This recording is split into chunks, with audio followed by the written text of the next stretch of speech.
I visited the Adamawa State Civil Service for an interview, and guess what I saw?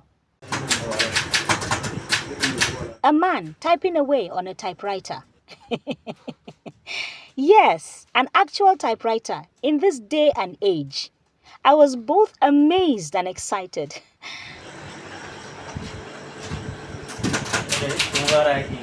Meet Adamu Ardo.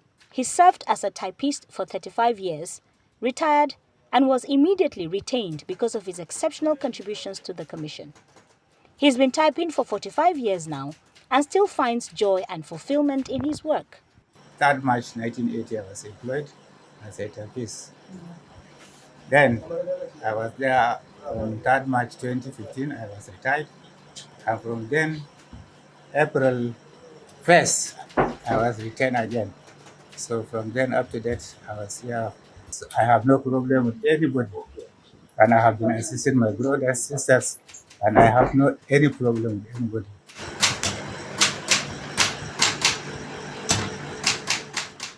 When was the last time you saw a functional typewriter? Share your thoughts in the comments.